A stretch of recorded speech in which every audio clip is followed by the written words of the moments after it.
Ouvimos este relato do Evangelho de Marcos, capítulo 7. No último versículo dessa passagem que nós ouvimos, o versículo 37, aquelas pessoas que foram testemunhas da cura que Jesus realizou ao curar o homem surdo e mudo, elas fizeram um elogio bonito, disseram: Ele tem feito bem todas as coisas. Ele tem feito bem todas as coisas. Um belo resumo de toda a vida de Jesus aqui nessa terra, no meio de nós. Ele veio para fazer o bem e fez bem todas as coisas. Em latim, esta expressão se diz apenas em 3 palavras. O latim tem esta capacidade de resumir os termos, não é? Então em latim se diz assim: bene omnia fecit. Bene omnia fecit. Isso foi o que fez Jesus. Fez todas as coisas bem feitas. E este elogio dirigido a Jesus, nosso Senhor, nosso Salvador, bem deveria ser também um elogio que todos nós cristãos recebêssemos também daqueles que vivem perto de nós, nossos amigos, nossos familiares, nossos companheiros de trabalho ou de estudos. Porque ser cristão é isso, é lutar para ser imitador das virtudes de Jesus Cristo, claro que dentro das nossas limitações. Jesus fez todas as coisas bem feitas, mas fez mais do que isso. Jesus fez tudo de maneira perfeita, porque Ele é perfeitíssimo, santo, imaculado. Ele é Deus feito homem. Nós somos criaturas, e pelo fato de sermos criaturas, somos limitados. E além de sermos criaturas, somos também pecadores, inclinados ao mal, e fazemos o bem apenas com muita dificuldade, muito esforço. Mas este é o nosso caminhar de cristão: lutar para sermos imitadores de Jesus e fazermos bem todas as nossas coisas, tudo aquilo que temos encomendado para nós, nosso trabalho profissional, nossos estudos, cuidado da nossa casa, da nossa família, nossos momentos de descanso, de distração, tudo o que nós fazemos, nossos momentos de oração, de busca de Deus, tudo que nós temos entre mãos, deveríamos fazer bem, para assim agradar o Senhor. Oxalá todos nós pudéssemos receber esse elogio daqueles que nos conhecem: bene omnia fecit. Essa pessoa faz bem em todas as coisas. É um bom trabalhador, é um bom estudante, é um bom vizinho, é um bom amigo, um bom familiar, é um bom cristão, como vejo rezar, participar nas coisas da igreja. Esse é o nosso empenho, deve ser o nosso empenho, irmãos e irmãs. Jesus no Evangelho faz uma cura que, nesse relato que nós ouvimos, é uma cura bastante diferente, não é? Esse é outro aspecto que nós podemos meditar nessa noite. Normalmente Jesus cura apenas com a sua palavra, não é? Não precisa mais do que isso, e nem precisaria falar, bastaria querer, desejar, porque Deus é assim, Ele apenas quer e a coisa acontece. Deus não precisa ser como nós, que pensamos, fazemos um plano e depois temos que colocá-lo em ação. Se nós não o colocamos em ação, ele não acontece, fica apenas na nossa mente, não é? Às vezes a gente faz isso: eu quero muito fazer academia para ficar sarado, né? Então está só na sua mente ainda. Mas muita gente não passa disso, né? Nunca pisa na academia. Uns dão um segundo passo, pensa: eu quero ser fitness, eu quero ser fitness. Aí depois dá o primeiro passo, faz a inscrição lá na academia, paga a mensalidade. Já é uma coisa boa, né? Mas depois nunca pisa lá, né?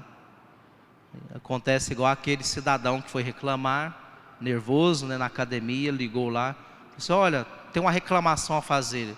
Pois não, tem um mês que eu estou matriculado nessa academia aqui e até hoje não vi resultado nenhum, né? Não fiquei mais forte, não emagreci. Será que eu vou ter que ir pessoalmente aí para ver o que acontece? Não tinha ido nenhuma vez ainda, né? Estava bravo. Com Deus não é assim. Deus pensa e acontece. Na criação foi assim, né? No relato do Gênesis nós ouvimos: faça-se a luz, e a luz se fez. Só o querer de Deus é criador.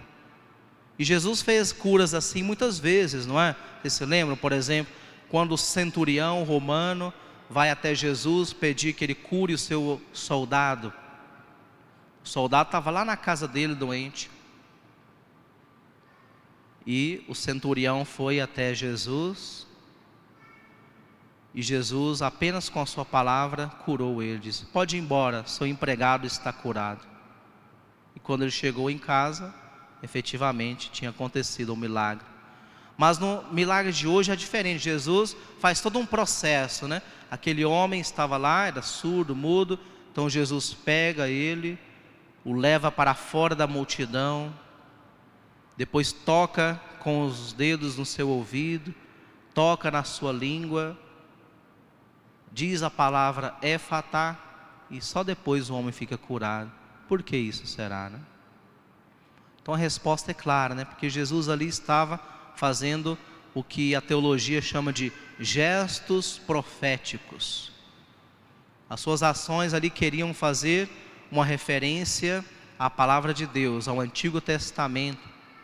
Jesus queria, com aquele gesto, provar que Ele é o Messias esperado, que Ele não é apenas um curandeiro qualquer, que Ele estava ali para curar, mas através dos seus atos de cura, manifestar que Deus estava no meio do povo.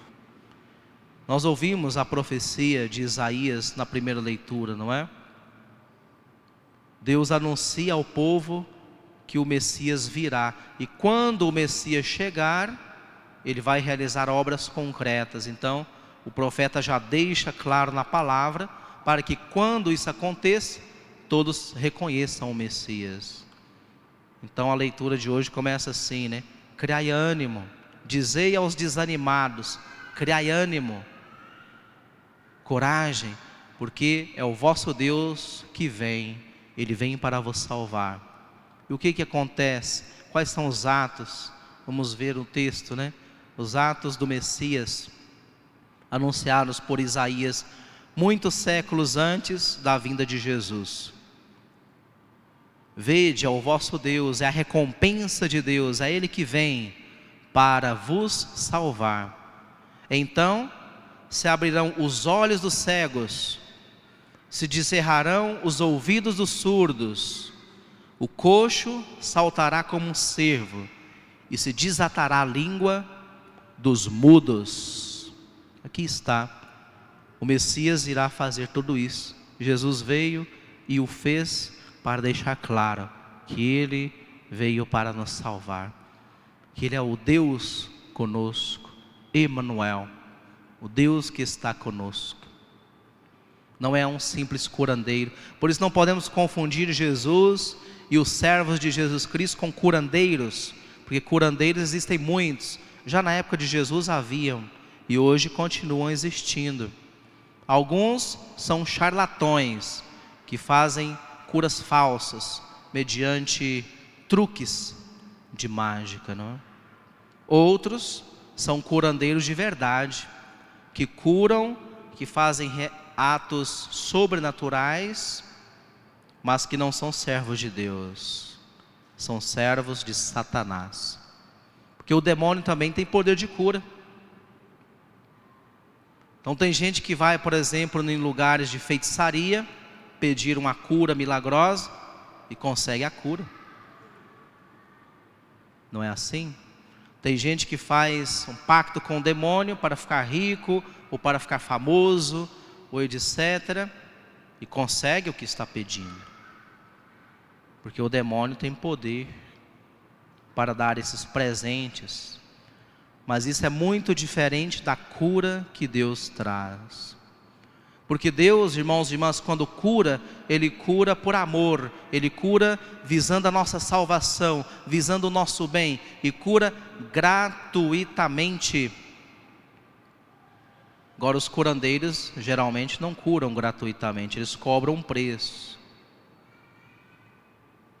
E todos eles cobram o preço maior, que é a salvação eterna que a gente perde.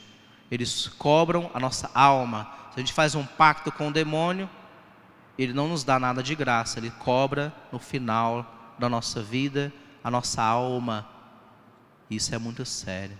Se condenar por causa de um presente aqui na terra não vale a pena.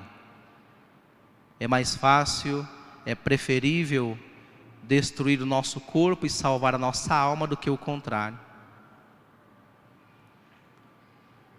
Há muitas curas por aí, mas nem todas vêm de Deus. Por isso é preciso saber discernir aquilo que é verdadeiramente vontade de Deus na nossa vida e nos colocarmos nas mãos de Deus como filhos que confiam no seu Pai, que confiam no critério do seu Pai, e o Pai dará aquilo que ele precisa na hora certa. Assim como fazem os bons filhos com seus pais nas nossas famílias, não é assim? Uma criança que é bem educada, que é bem consciente do seu ser filho, ele nunca exige nada dos seus pais, porque os filhos não podem exigir nada dos seus pais. Eles não têm direito de exigir nada, porque tudo que eles têm vem dos seus pais, para começar a vida, depois todo o seu sustento. Tudo vem dos seus pais. Então tudo que o pai nos dá, tudo que a mãe nos dá, é dom, é presente. Então nós